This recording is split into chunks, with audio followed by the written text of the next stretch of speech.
โฮเฮนสันสูงหมู่ย่องในเป็นโฮเฮนอันไลซื่อว่ามีลองไปกินเฮ็ดให้กันตีสุดในเย้าปอด้วยดังนอกแต่เหมือนเด็กกัดเย็นเสื้อใจอยู่เซตากุยกามันมีลองสึงซิมไว้อันนึงอยู่เย้านั่นได้ก็เป็นลูกเฮียนอันมีชื่อว่าหันสุขันอันกวนตั้งห้องเฮียนไอ้กุมก้มหูต่อมันเลยกูมันนั่นเย้ามันเลยตั้งสุมันในใกล้เลยไปกินลูกเฮียนอันเลยชื่อว่าจินยองนั่นเสทุบต่อยเฮ็ดตีลูกเฮียนนั่นเลยลูกเฮียนนั่นไว้ในห้องไว้ของนั่นอยู่เย้าลองมันไปกินเปิ้นอยู่นั่นอามาเตเปิดเสียงเปิ้นเผาตั้งห้องเฮียนให้ยินก็อันเป็นสระและลูกเฮียนตั้งเสียงก็มีเผอหัดเฮ็ดสังมันเย้ากุนกูก็เลยเฮ็ดเหมือนหัวยินลองการเต็กเตียงเฮ็ดให้ของกุนมือก็นั่นอยู่เย้าวันนั้นวันนึงมีหมอสอนเตะเพื่อการก็นึงเผามาที่ห้องเฮียนเขานั่นอยู่มันนั่งในชื่อว่าสุซิมินในเสเย้าก็เป็นหมอสอนไปสาริตาอนุนอ่อนเหมือนนางนางฟ้าแลมีเจอลีเสย้อนนั้นลูกเฮียนเขาก็ฮักมันอยู่เย้าที่ภายหน้าเปิ้นเด็กมันนั่งในใกล้ๆยุ่มแลเย็นกันไลสิตากุยในใสลึกๆมันแต่อำใจนางอีอ่อนๆฐานั้นเสใส่ละม้อยอยู่เย้าย้อนนั้นแลลองมันอำจอเซอลองมันใส่ลำซื้อนั่นก็เลยส่งดีกว่าลาดนี้น้องใส่มันอันเป็นตำรวจนั่นอยู่เย้าวันนึงหมอสอนสู่สั่งไล่ยินเขาหลักไล่อันว่ามีหมอสอนก็นึงอันมาสอนอ่อนรังมันนั่นในข่าวดูตายกว่ายอดเบอร์ถูกลูกเฮียนก็ลึงเบกินในเสในข่าวก็ลาดไว้หนังนั้นอยู่เย้าหัวหน้าภายกุ้มกำห้องเฮียนก็สั่งไล่ลาดเนตีหมอสอนสู่น้องห้องเฮียนในกำพองแลหรือไล่อยู่ซึ่งหือในเสเปิดในวิดีโออันหมู่ซุ่มสุขานเขาตึกเฮียให้ไปกินเมทัลอันขายข้าวห่อนั่นปันหมอสอนสู่ไล่หันอยู่เย้ามือหมอสอนสู่ไล่หันเย้านั้นทุกใส่ถึงตีมีก้อมเตลาสังกว่าอยู่เย้าหันสุข้าในเป็นก้นหมอไปกินไหนหมอสอนสู่ไล่หูกว่าเย้าเซตากวยอันมันไปหูนั่นก็มีแทงอยู่เย้าหันสุข้าในย้อนเป็นลูกก้นมีอานาแลมีสายสีประกรองปืนทันลีเสมันในใกล้เหลไปกินทุบต่อยเปิ้นแต่เจมือมันเรียกนั่นอยู่เย้าห้องเฮียนเก่ามันนั่นย้อนไหลทุบลูกเฮียนก้อนหนึ่งต่อบ่ตีถึงตายแล่ได้ถูกลืบออกห้องเฮียนเปียดอยู่เย้าไว้นั่นมีห้องเฮียนไหลฮับมันเสตาห้องเฮียนหมู่ย่องในแต่ฮับเอามันกว่าในอยู่เย้าอายุอาซักมันก็เซออาซักล้วนเฮียนเย้าเสเป็นก้นหลวงอันอายุเต็มก้อนหนึ่งอยู่เย้าหัวหน้าภายกุ้มกำนั่นก็สั่งไล่ปันสติหมอสอนสูว่าอย่าไปกว่าเขาสุกยุในลองสุขานั่นในเสเย้าก็เฮ็ดเหมือนหัวหันในเตลีที่สุดในเสลัดเนหนังนั้นอยู่เย้าหมอสอนสูก็สังเกตตัดสินใจว่าเดปิกหูปิกกาเฮ็ดเหมือนหัวหันสั่งต่อข้ายามแต่เพื่อกันสอนลิกมันปอสุดในอยู่เย้า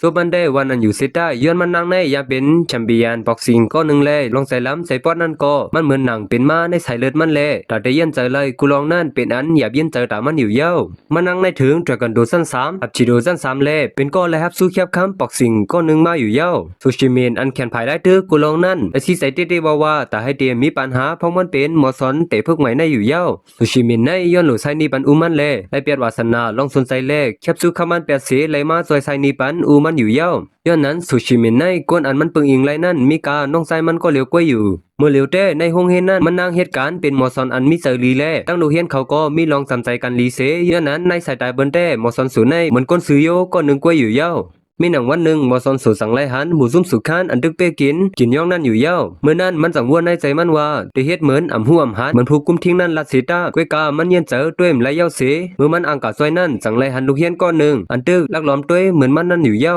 ลูกเฮียนนั่นก็สั่งลาตีหมอสอนสูอย่าไปให้กว่าซุกซ้อมสุขานเขาเสจะขึ้นลานในเทียงว่าย้อนก้นในเฮือนเขาในเป็นก้นทอกปามซอยแถมเงินในห้องเฮียนแลสั่งว่าหมอสอนสูเขาซุกยุงซ้อมไหนถึงที่สั่งไล่ขามหรือบอกการในเย้าปอสุขานเขาในเป็นสูงทอกอันมีสั้นสูงเสลุงเขาซ้ำเป็นหัวหน้าลงตำโนดเมเขาซ้ำเป็นผู้ต่างลาดก็หนึ่งแลสั่งหมอสอนสูอำใครให้ถูกหรือบอกการไหนอำถูกลีซุกยุงซ้อมไหนเสลูกเฮียนก็นั่นก็ลาดในหนังนั้นอยู่เย้ากวยกามาสู่ข้านตึกเตปิดจินยองตุกพักตูประแดงกว่านั้นหมอสอนสูก็อำด้วยไรเย้าเสมันสั่งเฮ็ดเหมือนตึกลาดพ้นแลเข้ากว่าในกีกังเขาอยู่เย้าก็เอางอกสองมันเสนอกใส่ปันขาลงสู่ข้านอันตึกเตปิดลูกเฮียนนั้นแห้งเสมันก็เฮ็ดเหมือนหูสังสีแลซุ่มๆก่ออยู่เย้าไว้นั้นสู่ข้านก็สั่งลาว่าหังหมอสอนสูอยู่เซตากวยหมอสอนสูได้เฮ็ดเหมือนเข้าใส่สังเสสั่งให้ลูกเฮียนตั้งเสียงก่อนในห้องไผ่ห้องมันขึ้นอยู่เย้าเที่ยงวันหนึ่งจินย่องในเพียวมาเสย้อนตั้งซอยแถมตีมอซอนสูอยู่มันนัดว่ามันในถูกเฮ็ดให้ถูกเป้กินอยู่ก็ย้อนเบอร์กูก็ในฮัดคัดขวางสู่ขั้นแล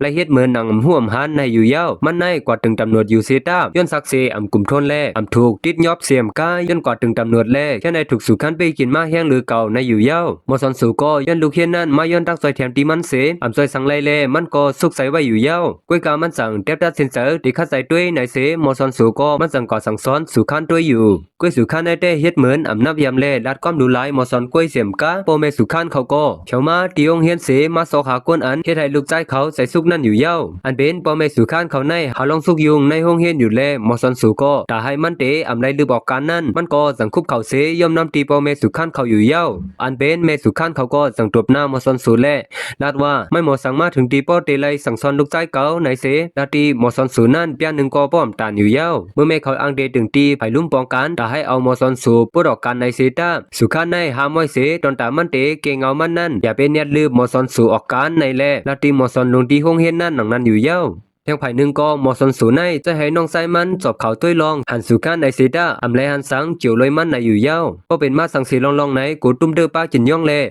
อำถูกลีสู้ยุงซ้อมเขาในน้องไซมันก็ลั่นในเทียงดังนั้นอยู่เย้าแต่วันนั้นมาสุขันในซ้อมสู้ยุงหมอสนสูแหงมาวันหนึ่งเย้าวันหนึ่งเสหมอสนสูอันได้อึดหูอึดตาเสเห็นเหมือนก้นอำเป็นสังนั้นก็ฮือมาอยู่เย้าอำมีลองเฮ็ดพิษสังเซดาและก็ก้อมหูย่อมดังพิษต่อก้นซื่อนั่นอยู่ที่ดิกเลหมอสนสูก็มันเย็นในเทียงเย้าเสเต็บดัดเสียนใจตาเตเฮ็ดอันมันถูกลีเฮ็ดนั่นอยู่เย้ามีหนังคืนหนึ่งหมูซุ่มสุขานเขาในเล่นบาสเกตบอลเสพิกันตั้งซุ่มแทงผักนั่นอยู่เลยเมื่อนั้นหมอสอนสูก็สั่งไล่นุ่งโคเหมือนคนใจก็หนึ่งเสเพียวมาอยู่ยาวเย้าก็มันนั่งในเอาหน้ากับเมียวซุบไว้ดีน้ำมันเสเขาตึกกันตั้งสุขานก็ดอกก็เตเตอวาไว้อยู่หมอสอนสูในเป็นคนกัดเขียนเซตาอันสุขานก็อ่ำเจอก้นยามแลไปทุบต่อยขานั่นหลีต้วยมาเด็กๆอยู่ไปกาพ้องสุขานตึกยาทุบอยู่กำหนึ่งยาวกำหนึ่งนั่นตำรวจเขาก็เพียวมาแลก้นดังเสียงตีนั่นก็สั่งไล่เลียนไปกว่าหังไผ่หังมันอยู่ยาวห้องมือสุขานตึกใส่ล้ำเตเตวาวาไว้อยู่นั่นฝ่ายหนึ่งอันเป็นหมอสอนสูเต้มีลองซื้อใจอยู่เสเมื่อนั้นลูกเฮียนก้อนหนึ่งก็ไล่หันหมอสอนสูกว่าอยู่เย้าแค่วันหนึ่งข่าวอันหันสุขันถูกก้นซุบนากับเมียวเสทุบต่อยนั่นดื้อหลังกว่าตั้งห้องเฮียนอยู่อันเป็นหมอสอนแลลูกเฮียนเขาก็ย้อนเบอร์เลยยินข่าวอันนั้นเสเป็นอันจุ่มเสือเต้ๆอยู่เย้า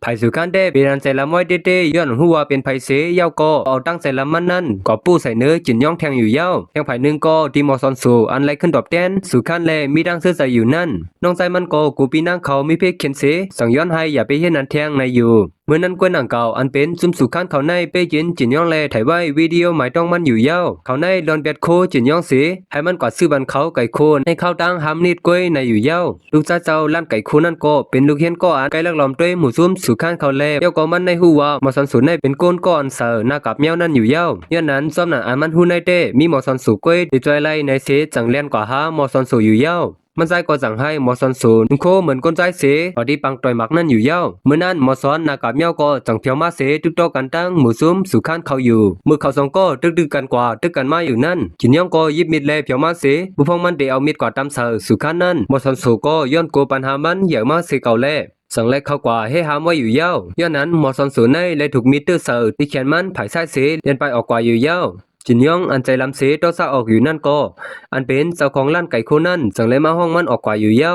มอสัตสูก็เพียวกว่าดีห้องยาเสอันเป็นปอเขานั่นก็ไม่ใจตาลูกยิงมันเตวาวาไว้อยู่ดีเตมันหมอสันสูอันแขนไผ่ทุบต่อยนั่น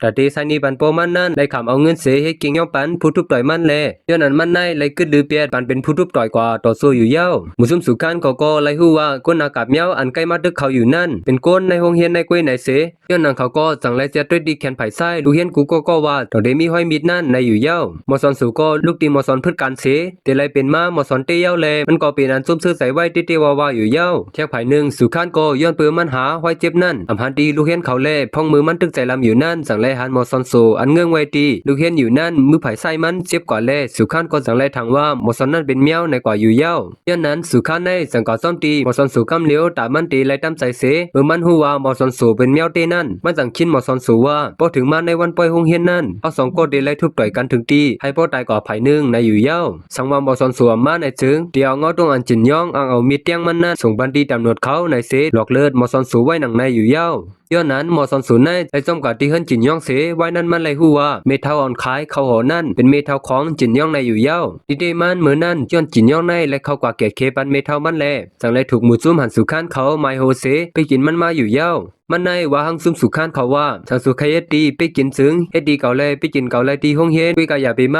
ไปกินนายเก่าในเสจินย่องในเลยลาดไว้ซึ่งนั้นแลเลยถูกไปกินมาเสมือนั่นอยู่เย้ามันในสังวนเตเหียมตัวตายมาหลายปอกเสตาแทงไผ่หนึ่งก็มันวนว่ามันเป็นไผ่ซุ่มอยู่แลสังว่ามันตายกว่าในจึงทำไปเกิงตานในก็มันวนไว้อยู่เมื่อเร็วได้หมอสอนสูก็เต็บรัดเซนใจว่าติดใจแถมจินย่องเย้าเสย้อนมันนั่งในเตียวไปสู่คันตีปอยห้องเฮ็ดนั่นแลให้จินย่องก็มาด้วยปันในอยู่เย้า อีวันไปโรงเรียนแต่ปังตึกในเกก้นนากับเมียวแลสุขันเขานั่นอยู่หลังกว่าในเกลูกเฮียนเขาเต้ๆเสล้วนใจดีเสียงไก่โคนั่นก็และเสียงนากับเมียวปันตีลูกเฮียนกูก็อยู่เย้าดิเตมันล้วนใจไก่โคนั่นมันยามเป็นปองไม้สุขันเขามันตั้งเสมือเหลียวเต้ย้อนว่าสุขันเขามีบองไม้ใหม่เย้าเลมันก็สังไรรอดตั้งเปิ้นไปกินนั่นกว่าอยู่เย้ามอซอนสุก็สังซุปนากับเมียวเลยมีเอ็นเฮียงต่อสู้เตรียมทนเสอันเป็นลูกเฮียนเขาซึ่งนั่นก็อำไปฮู้ว่าก้นซุปนากับเมียวนั่นเป็นมอซอนเขาเสอ่อนกันปันเฮียงไผ่มอซอนเขาไว้อยู่เมื่อแต่ทุบต่อยกันนั่นเหมือนหนังสภาวะเจิงกวนให้ในเตเป้อันตั้งเสมอซอนอันซุปนากับเมียวนั่นก็ไล่ถูกต่อยกำหนึ่งเย้ากำหนึ่งอยู่ย้อนไล่ถูกทุบต่อยอยู่ที่ติ๊กแลมอขวานมันสู้ใบนั่นก็สังปวดแปดเสสังไล่หันคนหัวยาวมันออกมาดังนอกอยู่เย้าย้อนนั้นก้นด้วยปังทุบต่อยนั่นก็ไล่ฮู้ว่าก้นนากับเมียวนั่นเป็นนางยิงเลทุกใส่กว่าหังไผ่หังมันอยู่เย้าสุการใน10ทุบต่อยอยู่ที่ติ๊กเสตาอันปีไล่แห้งขำโตของก้นเลนแห้งอยู่ตาเสแลมันก็สั่งฮื้อมาอยู่เย้าตรงหนึ่งมันนั่นถึงมาเลเอามือไล่ลอกไล่ลองปิดสูงของก้นนากับเมียวเย้าเสมันก็ไล่กับ10กันตั้งดินก้นนากับเมียวนั่นอยู่เย้าเมื่อสุขานตึกเมาแลทิ้งตัวมันอยู่นั่นก้นนากับเมียวนั่นก็ไล่ป้นนากับมันเนที่ก้นตั้งนำกว่าอยู่เย้าลูกเฮียนตั้งเสียงในย้อนไล่ฮู้ว่าก้นซุปนากับเมียวนั่นเป็นก้นยิงไหนเสอ้ำอยู่ตั้มไปเย้าซ้ำไล่ฮู้ว่าเป็นมอซอนไซลีออนไซตาเขานั่นแลและอ้ำเย้าอ้ำแทงป้อมสุดไล่อยู่เย้าลูกเฮียนเขาก็ลูกตีนากับเมียวนากับเมียวไหนเสขึ้นไล่ห้องปันแห้งว่าโซชิมินในแลปันแห้งเด้ๆวาวาไว้อยู่เย้าสุขันก็ย้อนไล่ถูกย้าตามมือ professional ของมอซอนทุบใส่กำหนึ่งเย้ากำหนึ่งแลและทุกซุ่มมอซอนก้นหังหลีนั่นกว่าอยู่เย้าเมื่อเหลียวเต้ย้อนตามมือเฮียงเจอของมอซอนไฟดานั่นแลลูกเฮียนเขาตั้งโฮเฮียนก็มีเจอหันมาเสจังวันกันต่างลาดลองสุขันนั่นอยู่เย้าย้อนนั่นแลจินย่องก็ต่างมีศักดิ์ศรีเตรียมทนเสซอยตลาดสุขันไล่กว่าอยู่เย้าหรือสินั่นนางยิงในหมู่ซุ่มสุขันก็หนึ่งนั่นก็เอาวิดีโอหมายต้องอันไล่ตีไว้นั่นเฮ็ดเป็นศักดิ์ศรีเสส่งบันตีห้องตำรวจแลสุขันก็ไล่ตกคอกว่าอยู่เย้าหันสุขันอันมีไผฮัสซันคัดมันนั่นก็เมื่อเหลียวเต้ย้อนไล่เฮียงเจอตีมอซอนเขาแลก้นกูก็สังไล่ห่มใส่กันเสเฮ็ดให้สุขันนั่นทุกคอกว่าไล่อยู่เย้ามอซอนสุเต้โอกาสตีห้องเฮียนเมื่อเหลียวในเสก็ย้อนเหตุการณ์ตีห้องเฮียนใหม่แทงอันหนึ่งอยู่เย้า